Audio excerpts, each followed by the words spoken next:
मित्रांनो, कालचं जे मैदान पार पडलं त्या मैदानात हिंदकेसरी हिराणा सिद्ध करून दाखवलं आणि त्या मैदानाचा गुलालाचा मालकरी ठरला असा हिंदकेसरी हिरा. आणि बघूया मित्रांनो, मालकाची मुलाखत घेऊया. नमस्कार. नमस्कार. जे आपले बैलांना जे गुलाल घेतलं ते कसं वाटलं तुम्हाला? आनंद वाटला मला. याला जोड कोणता होता ते? हे राजा जोड होता याला.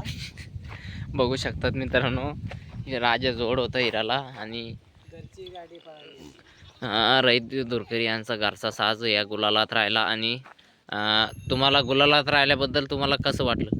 खूप आनंद वाटला. बघू शकतात मित्रांनो, घरची गाडी पडलेली आणि घरचे ड्रायव्हर. आपल्याला पायरा भेटत नव्हता त्याच्यामुळं ती खरेदी केली आपण. बघू शकतात मित्रांनो, पायऱ्याच्या अडचणीमुळं नवीन खरेदी करून आणि गुलाल घेतला रईत दुरकरी यांना. पहिलाच मैदान आहे आपल्याकडे. पहिला मैदान आहे वासराचा. बघू शकता आदात किंग राजा आहे आणि सध्या नवीन खरेदी करून पण गुलाल घेतला. कसं वाटलं तुम्हाला?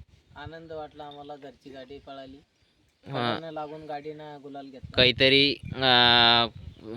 हेच झालं मित्रांनो, नवीन खरेदी केला आणि लगेच गुलाल घ्यायला लागला, भेटला आपल्याला, लगेच यश भेटायला लागलं. असं काहीतरी देवाचं कृपा आहे की याला म्हणजे गती, खूप गती याला, पण पायऱ्याची अडचण येत होती त्याच्यामुळं मग आम्ही मैदानात काढला नाही. बघू शकतात मित्रांनो, खूप जास्त हिराला गती असून सुद्धा नवीन खरेदी करून त्या वासरांना बी सिद्ध करून दाखवलं की असं गुलाल घेतलं की प्रेक्षकाचं पारणं फेरणारी गाडी अशी खूप पळाली मित्रांनो. कडनं लागून सुद्धा गुलाल घेतला मित्रांनो. आणि हिराणा पण सुद्धा जास्त गती लावून सुद्धा गती घेतली आणि गती बऱ्याच दिवसानंतर घेतली मित्रांनो. बघू शकतात हे घरची गाडी चांगली पळाली. कसं वाटलं तुम्हाला? आनंद वाटला आम्हाला. घरची गाडी काढायला लागून गुलाल घेतला. तर